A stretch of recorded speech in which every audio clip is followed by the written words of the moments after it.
Hi, everyone, and welcome to SJRH Emergency Rounds. I'm Robin, and today I'm going to be talking about COVID-19 in pregnancy. So let's get started. So by way of introduction, so as we all know, coronavirus disease 2019 is caused by a severe acute respiratory syndrome, so a SARS type virus. And as of June 4th, so as of today, the Johns Hopkins website is reporting 6.5 million cases of COVID worldwide, as well as around 95,000 cases in Canada. And then worldwide, there's now nearly 400,000 deaths, including around 7,500 deaths in Canada. And pregnancy-specific information regarding the impact of COVID-19 remains limited, but is emerging. So our objectives today are going to be to discuss physiologic changes in pregnancy as it relates to the risk profile for pregnant women with coronavirus. We're going to review emerging evidence regarding maternal, fetal, and neonatal outcomes for women affected by COVID in pregnancy. And we're also going to describe recommendations for the management of pregnant patients with COVID. And then we'll review our ED algorithm for obstetric patients with COVID as well. So what physiologic changes in pregnancy are associated with COVID? Well, there's a number of changes, and here they are. So these are just some of the physiologic changes in pregnancy, so including cardiac output, increased blood volume, increased heart rate, decreased peripheral vascular resistance, and decreased blood pressure, particularly in the second trimester. It tends to normalize as you move to the third trimester. And so this means that these women may not, it may be challenging to determine whether these women are getting into some shock or whether their high heart rate and low blood pressure is just related to their pregnancy. We know these women have an increased respiratory rate, increased minute ventilation, and so this means that they have a physiologic respiratory alkalosis. So they may have they tend to have a decreased PaCO2, and in fact, a normal PaCO2 in these patients can indicate that they are getting into trouble. They also have a decreased functional residual capacity, so they would desaturate more quickly as well. And then they're also going to have decreased gastric mobility, so they're going to be at higher risk of aspiration. Here's some of the physiologic changes in pregnancy, and I'll just further highlight that these women have increased coagulation factors, and so their increase of thrombosis and DIC is increased, and then they would have an increased risk of aspiration as well. Additionally, these women have higher levels of progesterone, and it's thought that this probably is what leads to the decrease in immunity for pregnant patients. And just to highlight once again that a normal blood gas may be a sign of impending respiratory failure.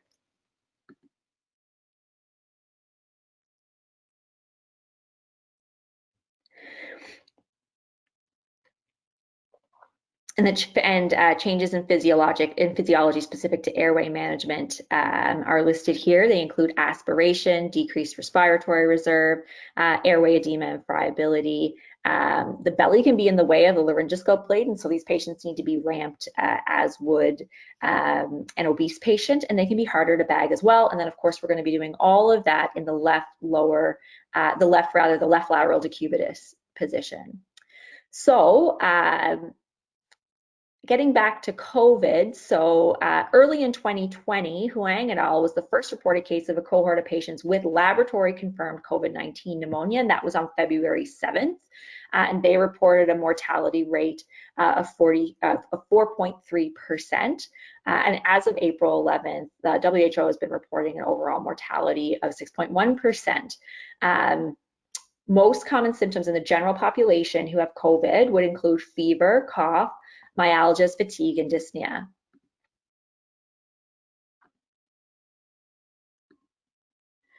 So what do we know? So this begs the question, really, what do we know about the effects of other viral pathogens on pregnant women, and what could that potentially tell us about how COVID's going to affect pregnant women? So before there was any kind of COVID-specific information available, we already knew that pregnant women are more likely to develop severe illness after an infection with a respiratory virus. This has been seen certainly in 2009 with H1N1, where pregnant women counted for about 1% of infections with H1N1, but about 5% of H1N1 deaths.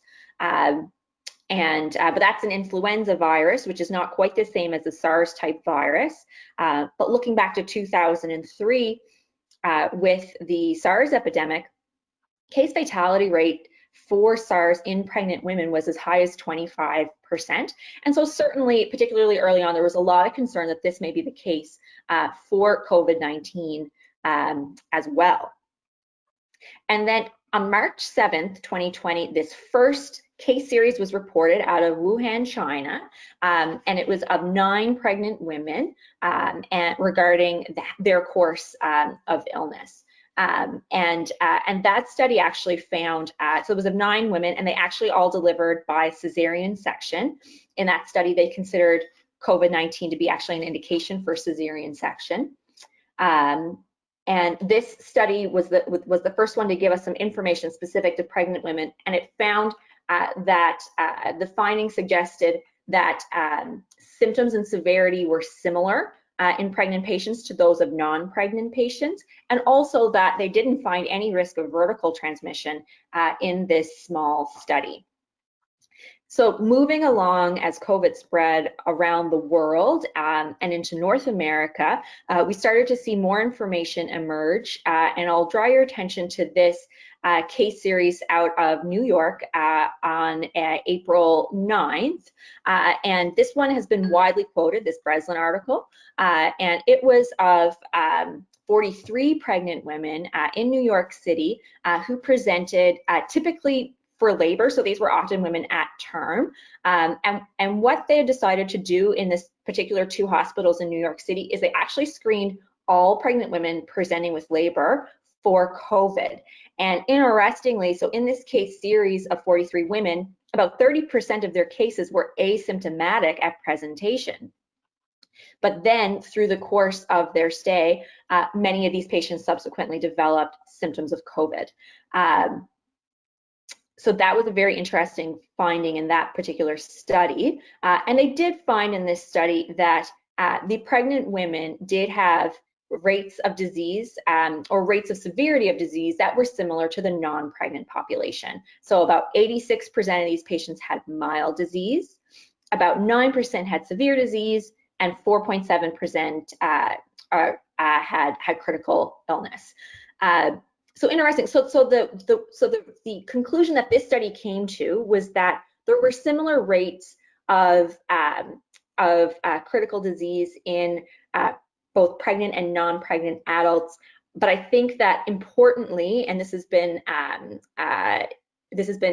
said of this study, is that they didn't age match their patients. So kind of the mortality quotes would be typically related to adults in general, so of which some of the biggest case series had a age up in the 50s, and these were younger, healthier women. So there's still some concern that COVID may be hitting pregnant women harder than non-pregnant women of a similar age. And then in May, we see this large actual prospective cohort study coming out of the UK. This is the UK obstetrical study, and this has really been the largest study on COVID and pregnancy to date. It was about twice as big as all previous case series combined, and this looks at 427 pregnant women who were admitted to hospital in the UK, and it included all the hospitals, all the obstetric units in the UK, but only pregnant women who were admitted to hospital. These women were an average of 34, or median I should say, of 34 weeks at onset of their illness. 1 in 10 of these patients admitted to hospital required critical care, and there was a total of 5 maternal deaths. So the case fatality rate in this larger study was quite a bit lower than what had been seen previously, which provided a little bit of reassurance. but there's still some lack of clarity around around those values. There's 3 stillborns and 2 neonatal deaths in that study as well. And I thought very interestingly, this study looked at some risk factors for hospitalization. And so we're starting to see some evidence around that.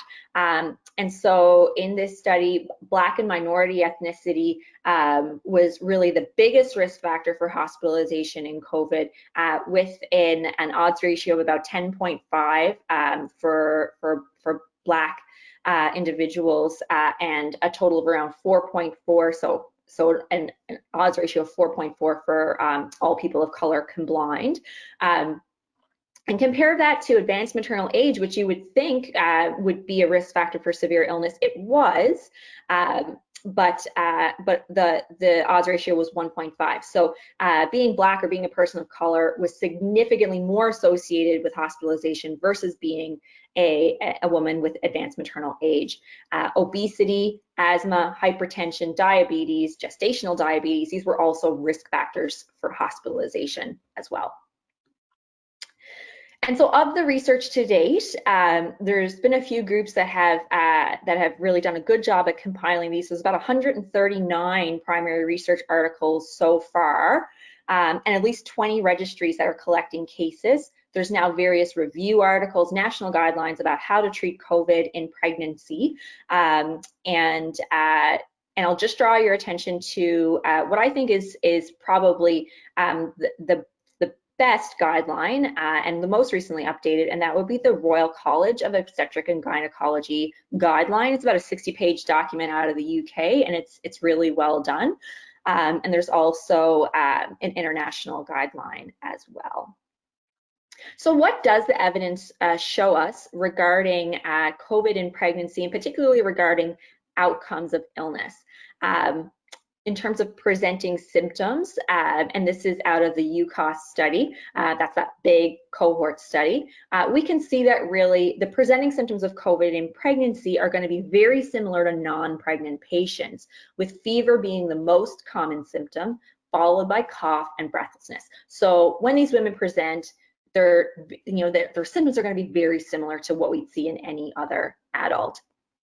In terms of disease severity, as we had previously discussed, the Breslin article out of New York showed a similar breakdown of severe and critical illness to the general population, but that was not age matched. And then prior to May 13th, so prior to that really big UCOS study, the composite mortality seemed to be about 4%, so 16 out of about 367 cases. And then when you added in that big cohort study, the UCOS, that showed a lower case fatality rate of 1.4%. So just some indication of disease severity in pregnant women. Other maternal outcomes. So initially there was high rates of preterm birth have been reported, particularly early on.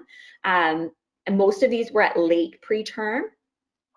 And so overall preterm birth for women who have been reported in the literature, the preterm birth rate in COVID is about 31%, which is quite high. So there's about a worldwide rate of preterm birth at around 10%, around 8% in Canada.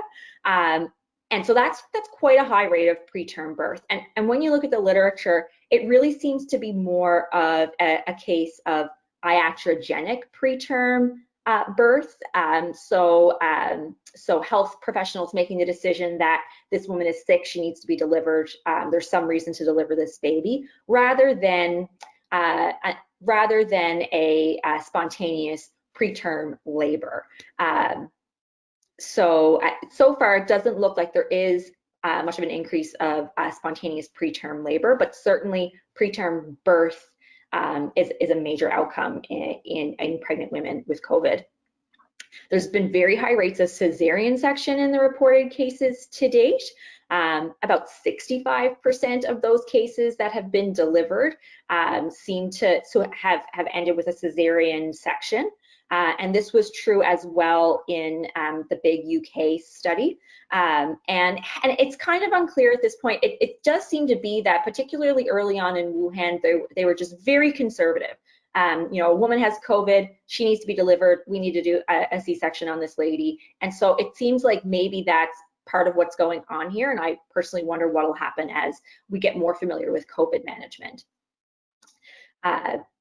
Another maternal outcome is that there is possibly an increased risk of thrombosis, and this hasn't really been robustly reported yet. We probably still don't have enough data to confirm that, but certainly we know that people who have a COVID pneumonia do have a higher risk of venous thromboembolism.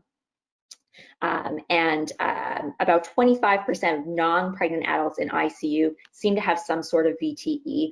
And we know that pregnant women have a baseline increased risk of thrombosis. So it's certainly, the expert opinion so far is that probably women with COVID also have a higher risk of thrombosis, but we're still learning more about that. Just a few neonatal outcomes here. So the live birth rate is quite high, about 97% of the patients who are delivered in that study. There's 4 miscarriages, 3 stillbirths, and 2 neonatal deaths. So fairly low rates, and that's somewhat reassuring. About a quarter of these babies were admitted to NICU, and that kind of corresponds with the overall rate of preterm birth in the UCOS study. So probably we kind of see that's quite a relationship there. Regarding transmission of COVID to the infants, 95% of these babies were never positive for COVID. About 2% had a positive test, I should say, under 12 hours, and another 2% had a positive test over 12 hours. So this study, like many smaller studies before it, showed no convincing evidence of any vertical transmission. So that's nice. And other studies have shown that, you know, COVID's not present in the amniotic fluid, COVID's not present in the vaginal secretions of women. There's no COVID virus present in breast milk. So these are all reassuring findings. Many limitations to the primary literature that's available to date, and certainly more severe outcomes are more likely to be published, right? So you have a bad outcome in a pregnant woman, and you're more likely to potentially publish that. There's also many duplicates, so it's a little bit hard to tease out for some of the review articles and systematic reviews that have looked at these cases. It's hard to tease out which cases are a unique case and which are just a duplicate of another case. Many of the studies so far have focused on women in later stages of pregnancy, and I think that's because I think it's easier to capture those women. They're presenting to labor and delivery, so it's a little bit easier to get the information. And for women in earlier stages of pregnancy, it may not be as easily recorded that they are pregnant when we're looking at larger registries and that kind of thing. The largest study to date was on a group of admitted patients, and so that's going to skew us to more severe outcomes. So we don't know how many women in the UCOS study were. We don't know how many. There might have been lots of pregnant women who just had mild disease and they aren't captured because they weren't admitted to hospital. We also don't really have any studies yet on neonatal outcomes for women who got COVID in their first trimester because COVID hasn't really been around long enough for us to have that information yet. So that'll be forthcoming. And of course, we're too early to say long-term childhood outcomes as well. But certainly this is an area of a lot of research interest. So I think we're going to see more of this data emerge going forward. So some recommendations on management that we'll go through. So there's a few useful resources here, particularly the Royal College of Obstetrics and Gynecology, which was updated on May 11th, is a very robust guideline and includes the data from that UK UCOS study. And I was pleased to see that our Horizon recommendations really align well with ARCOG guidelines. So the Horizon recommendations were prepared by Perinatal MB, and I thought that they were really quite good. So a lot of what we'll talk about today is in line with the Horizon guidelines. So in terms of management of COVID in pregnancy, for mild disease, these patients can be managed at home in self-isolation. So these women can either perform an assessment. In case of family medicine, that these patients could certainly undergo a remote assessment or a video conference assessment. These women are eligible for deferral to a COVID screening clinic, and really these women should be staying at home with their mild illness. If these women do need to present to the hospital, then they should be advised to call ahead. And for obstetrical complaints, they should still be going to labor and delivery, and for a medical complaint to the emergency department. And that would be true for any pregnant woman greater than 20 weeks. We need to treat their medical illnesses in the emergency department, ensure that they're stable, kind of do our job to ensure stability before considering their obstetrical needs. And there's also a recommendation to delay routine appointments for 14 days until women have recovered in order to decrease transmission. But the Horizon guideline makes a specific note that we should not be delaying abortion care for women because that's a very time-sensitive issue. So these women should still get timely access to abortion care. In labor and delivery, these women need to wear a surgical mask throughout their entire delivery if they were to deliver. There has been some question in the literature about whether the second stage of labor is considered aerosol generating. You can imagine, there's a lot of heavy breathing, potentially yelling for these women, and so far Horizon does not consider second stage of labor to be aerosol generating, and that seems to be pretty consistent across Canada that we're not considering it to be aerosol generating, but just a note. All pregnant patients who have been diagnosed with COVID-19, even those with mild symptoms, will need an MFM follow-up, maternal fetal medicine. For those that get the illness early in pregnancy, that's going to be a detailed anatomy scan at 20 weeks. And then there's going to be ultrasounds for growth every 4 weeks thereafter. So if you happen to see one of these pregnant women, it's a good idea to make that referral as part of your assessment. And just note that any pregnant patient in labor with symptoms of COVID should be getting a rapid COVID swab. So hopefully we don't have to deal with too many of those types of cases, but that is one population that gets a rapid swab. Moderate disease. So I'll note here that our definitions are kind of our vital sign criteria for moderate disease is going to be the same in pregnant and non-pregnant patients. So our information that we know about non-pregnant patients and who's moderate, it's the same in pregnant women. And these, and I will just draw your attention to the O2 saturation, because pregnant women should always be maintained with an O2 sat of at least 95%. So there's no change in terms of who's moderate versus pregnant versus non-pregnant, but just note that you have to maintain that sat at 95 throughout that pregnant patient's course of illness. Assessment for these patients in the moderate category who are in our emergency department for medical reasons, the assessment should always include a fetal heart rate and a fetal POCUS as well. There's recommendations in several of the guidelines to also include a lung ultrasound as part of your assessment, and we're going to be looking for the same things on lung ultrasound as you would be finding in non-pregnant patients. So irregular pleural lines and B lines. So it's a really great article on how to perform lung ultrasound in pregnant women with COVID-19. That's in the resources, but it's basically the same technique as in non-pregnant patients. The thought here is that, all these pregnant patients, you're probably going to want to do a POCUS on them anyways to take a look at the baby, so why not move the probe up and take a look at their lungs too. in terms of imaging, all of these patients for sure will need at minimum a chest X-ray, but the guidelines really suggest that we should have a low threshold to do a chest CT in these patients. And that's really the most sensitive imaging to detect a COVID pneumonia. And so really just have a low threshold to do chest CT, shield the belly, but don't worry, if you feel like you would otherwise do a chest CT in a non-pregnant patient, it's okay to do it in a pregnant patient as well. Labs should include all those I have listed here. I'll draw your attention to the coagulation markers. There is a recommendation to do coagulation studies of PT, PTT, fibrinogen, and D-dimer in all of these patients, and we'll go through a little bit of an algorithm in just a moment.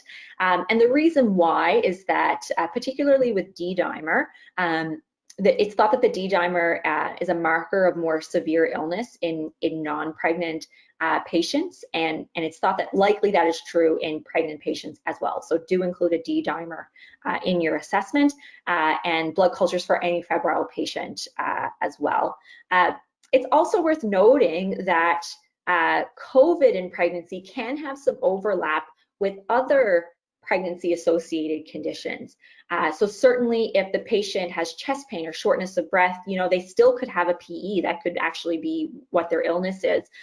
So appropriately work up for the other things in your differential diagnosis, particularly when the patient doesn't have a swab back yet.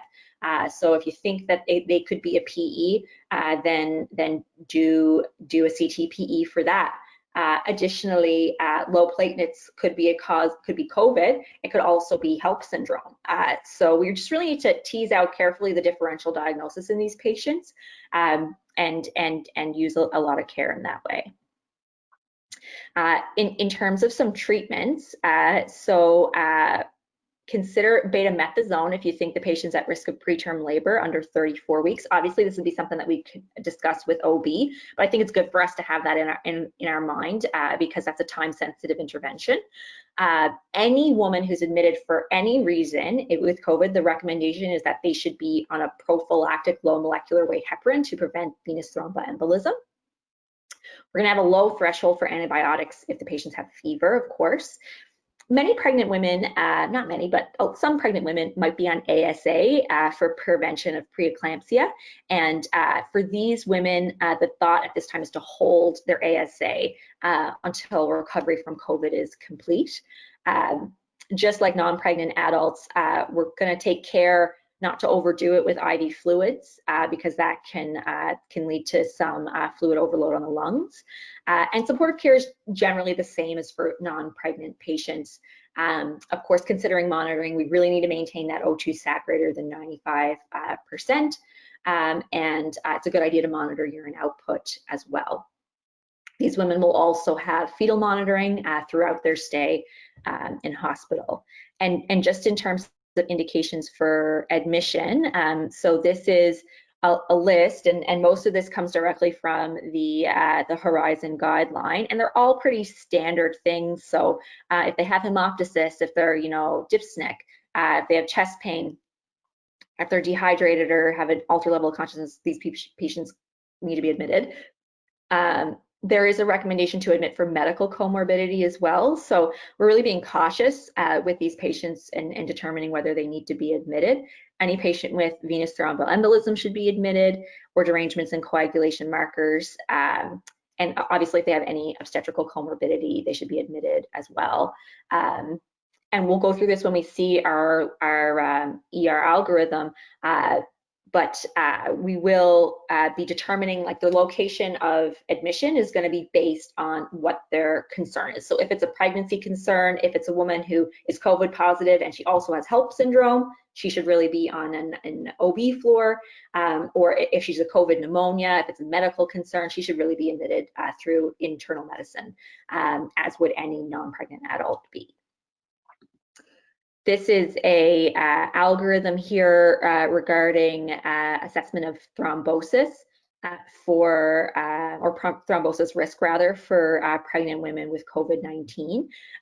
In terms of, so this is just the coagulation markers that we're going to be checking, and in terms of, there's the D-dimer. They say that the D-dimer being markedly raised is a marker of more severe illness. The cutoff for that is quite arbitrary, not much study yet, but it's thought that if the D-dimer were greater than 3 to 4 times the upper limit of normal, that would be considered markedly elevated. And those are patients who we should be admitting, even if they don't have another reason to be admitted. And those are patients that we need to take care with regarding prophylactic low molecular weight heparin. And this algorithm is from the International Thrombosis Association. The name is escaping me right now, but it's been kind of widely quoted in a number of the guidelines. So what about severe and critical illness? Well, just like non-pregnant adults, our definitions are the same. So anyone who's altered, rest break greater than 24, O2 sat 93 or less, or the heart rate greater than 130. These are critical, these are severe patients. And so of note in pregnant women, some good markers that they may be creeping into the severe or critical disease stage would be requiring an FiO2 greater than 40% to maintain the O2 greater than 95. That's going to be a little bit, we wouldn't typically be going up that high with our O2. We would be trying to keep them to nasal prongs, but just an indication for prevention of aerosol generating. But just a thought that so if they're needing more and more O2, they're getting sicker, is the upshot there. A rest break greater than 30, a reduction in urine output, and if they're drowsy, even if their O2 sats are normal, these are patients that are getting sick. And pregnant women are a little bit like children in that a young, fit, healthy pregnant woman can compensate very well and maintain a normal O2 sat, and then suddenly have a clinical deterioration. So we need to keep a careful eye when considering the severity of the illness in these patients. In terms of fetal monitoring, so if you have a critically ill patient and they're going to be admitted, they do need fetal monitoring, and greater than 32 weeks, that would be either a once daily non-stress test, which is like a fetal tracing over about a half hour, or continuous fetal monitoring even. So there's some, there have been at least one case report, unfortunately, of a woman who was intubated and in an ICU setting. This was in Iran. This was one of the earlier case reports. And she unfortunately went into some preterm labor, and it was only discovered when she had already delivered her baby. She was unable to communicate at all that she was having symptoms of preterm labor. And so for this reason, some experts would recommend continuous fetal monitoring for any patient that is intubated or otherwise sedated, because it may be your only clue that they're going into labor. And unfortunately for that patient in Iran, that did result in a neonatal death. And while we don't specify specifically in the Horizon guideline, I think that continuous fetal monitoring for any pregnant woman who's intubated in an ICU setting, I think, is a good idea. That said, if a woman's getting into more hemodynamic instability, so if she has septic shock, if she's in some acute organ failure, or if your fetal monitoring is showing fetal distress, that woman needs to be delivered. And in the literature, that has certainly typically been by C-section. Our Horizon guideline makes allowance for vaginal delivery, potentially even in an ICU setting, if it was determined that that was a safe thing to do. But the upshot is that if the baby's in distress, if mom's in shock, she needs to be delivered.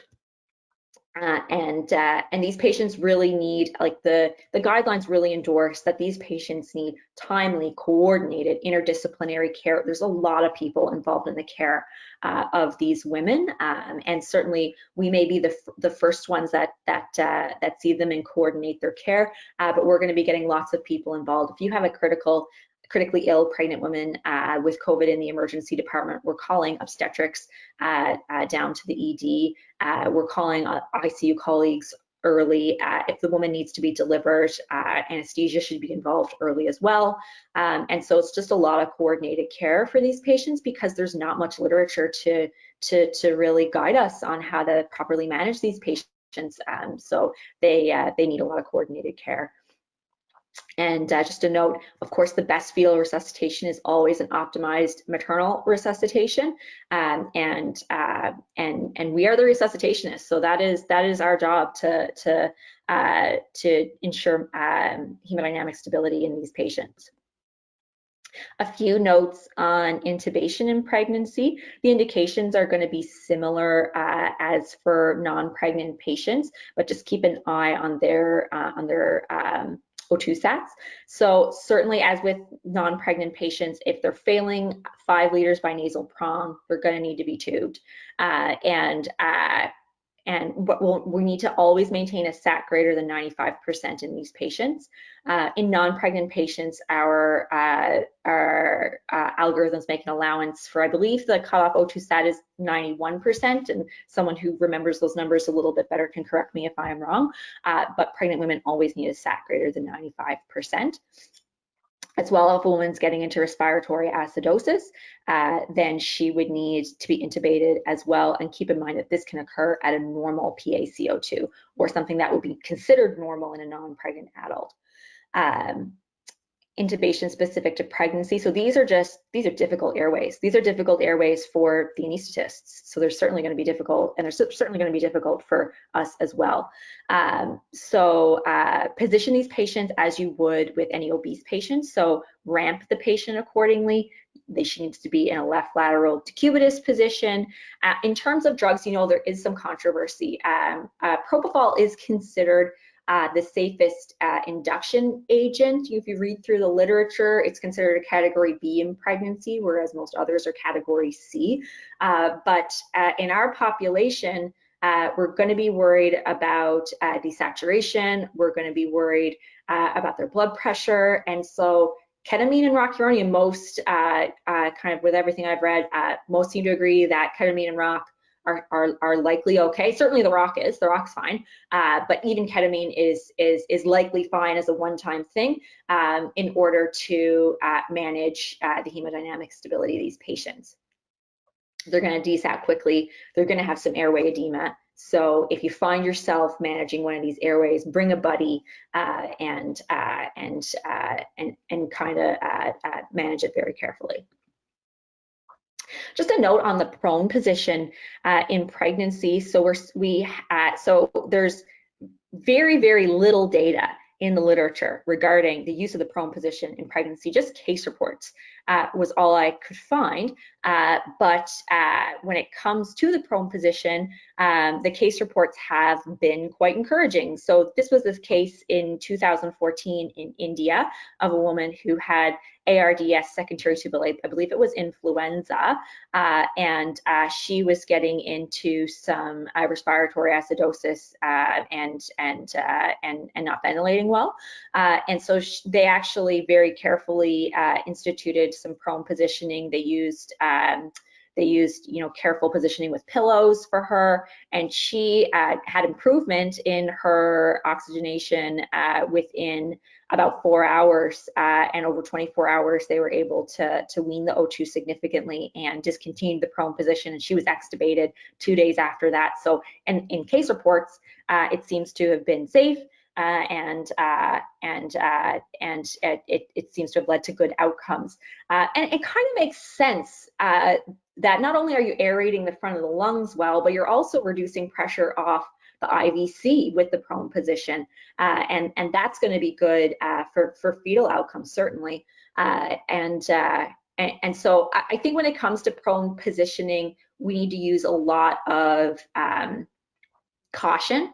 But it doesn't look like, based on available literature, that pregnancy is a contraindication to proning. So that's kind of nice. Now, what about awake proning? What about proning of awake patients, maybe your moderate patient? there's really no literature. There's really nothing to guide us here. But theoretically, I think it makes sense, particularly in an awake woman, as long as you have appropriate positioning. I think that if a pregnant woman can go to massage experts and lie on a special pillow and on her belly for that reason, there's probably a way we can figure out how to use some awake proning, and maybe that could be helpful for these women. But just the idea is just to use caution and to carefully consider the individual case.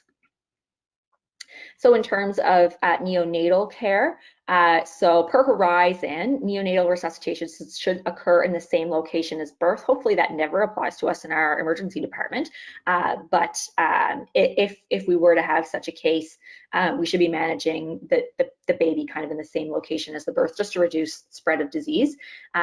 Certainly, if you think you're going to need a neonatal team, please call them early, because donning PPE is time consuming, and we really want their expertise ASAP if they're going to be required. However, if an infant is born and vigorous, they can remain with the mother, and delayed cord clamping is okay, as it is in pregnant women who don't have COVID. So hopefully we never have to get into that type of care, but just a few little notes. Regarding breastfeeding, as I was mentioning earlier, coronavirus is certainly not found in breast milk. And in fact, the breast milk is a potential source of maternal antibodies and is going to be beneficial to the neonate. So really the recommendation is that breastfeeding is encouraged and recommended for mothers who have COVID-19. And breastfeeding is certainly recommended for every woman, and may be one of the tools to help reduce risk of COVID in her baby. So certainly breastfeeding should be encouraged. When the woman's admitted to hospital, Horizon would say that they need to wash hands and don a mask prior to breastfeeding, but certainly she should be encouraged to breastfeed.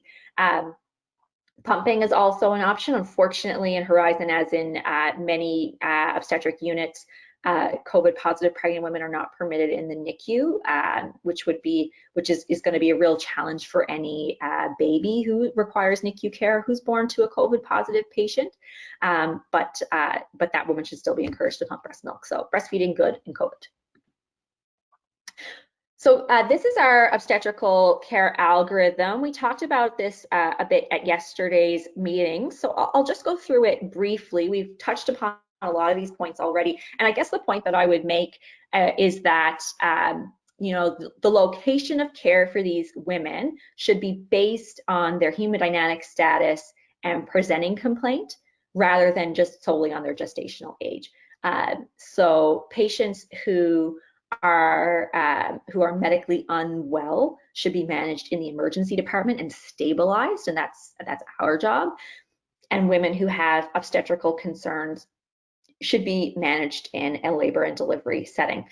So working through this algorithm here, patients who are less than 20 weeks gestation, we're going to manage these as per any non-pregnant patients, and refer to our regular obstetrical triage for this group. For women who are greater than 20 weeks gestation, so these are the women who would typically go to labor and delivery for their obstetrical concerns. If they screen positive, if they're a person under investigation, or if they're a known positive, that's when they kind of enter this algorithm. The determination of whether these women are mild, moderate, and severe is really the same as for non-pregnant adults. Mild patients are eligible for surge clinics, and they can self-isolate at home, and we can transfer these patients to labor and delivery if they have a coexisting pregnancy concern and their non-pregnancy complaints have been addressed. So I could foresee a situation in which a patient with some milder symptoms, but they're COVID positive, presents to the emergency department. They're seen by an emergency physician, and then we call ahead and send them up to labor and delivery for a workup of their contractions or their leakage of fluid or what have you. For moderate and severe, these patients are going to be initially, they're going to be assessed in the emergency department as well. However, so of note, if they have a pregnancy-related emergency, it's going to be our job to stabilize these patients and then kind of expeditiously arrange transfer to labor and delivery. If you anticipate that they need management of their pregnancy-related issue as you stabilize them, then we're going to need to call OB to the emergency department for that. This is just a little bit more information regarding where we're going to see these patients. And these patients should all be managed in the appropriate room. So those that are sick should be managed in room 24, and otherwise it's going to be room 2 or 15. And so just a little bit of a clarification there. If you have any concern for obstetrical symptoms, just call OB Stat and they can come to Emerge. They can bring their fetal monitoring, they can bring a labor and delivery nurse, and it can all kind of be done at the same time. Just a few notes on management. We've kind of gone through all of this stuff already, just to highlight once again that the best fetal resuscitation is going to be an optimized maternal resuscitation, and that's really our expertise and our job when it comes to the management of these patients. So just a note on pregnant healthcare workers. So certainly early on, there was kind of guidance on how to manage, guidance on how to deal with pregnant healthcare workers who may be concerned about COVID. And this SOGC guideline was updated, I believe, on May 21st. It was quite recent. And it's fairly consistent with what our recommendations are at Horizon now for pregnant healthcare workers. And so SOGC would suggest considering local epidemiology and what is that woman's work-related risk, and then what's her individual risk for COVID-related morbidity. So if the risk is substantive, so if it's a pregnant woman who might be exposed to aerosol-generating medical procedures, for example, or if she has risk factors for severe COVID disease, so if this is a woman of advanced maternal age, if this is a woman who has gestational diabetes, then consideration should really be given to accommodation or absence from work. Pregnant workers who are identified as being at increased risk should have reasonable workplace accommodations. And so the Horizon bulletin kind of specifically went into pregnant healthcare workers whenever possible should be assigned away from patients who are known to be COVID positive or having symptoms of COVID, and we should also try to avoid exposing them to aerosol generating medical procedures. So just kind of easy ways to help manage risk in that population, given that even though emerging data so far is looking at fairly reassuring regarding pregnancy, there's likely still a lot we don't know. So in summary then, so current data does not really suggest an increased risk of severe disease in healthy pregnant women compared to the non-pregnant population, but data continues to emerge regarding risk. We know that there is some risk factors for increased risk of severe maternal illness, and that includes advanced maternal age, obesity, asthma, hypertension, diabetes, gestational diabetes, and significantly race. So Black race or being a person of color is significantly associated more than all of these other factors with hospitalization for COVID illness. The UCOS study, which is where that came from, discussed that they were surprised at that finding, but it is consistent with a more severe illness, which has been seen in other countries in non-pregnant adults. So certainly in the US, Black Americans would have a higher rate of severe illness than white Americans when they get COVID. And in the UCOS study, they found that this this increased severity remained even when they adjusted for obesity and advanced maternal age. It still persisted, so they couldn't explain it based on those factors. And they have universal health care, and so they kind of commented that they couldn't explain it just based on their health system as well. And then finally, when attending to a pregnant patient with COVID in the ED, we're always going to maintain their SATs over 95. We're going to optimize mom's resuscitation in order to help baby. Intubation is really tricky. We need timely, coordinated, interdisciplinary care. We are the resuscitation experts and should be intimately involved in the management of that coordination of care. And septic shock, acute organ failure, fetal distress, those patients need to be delivered. And that's kind of it from me. So does anyone have any questions at all? Comments, experience, anything like that?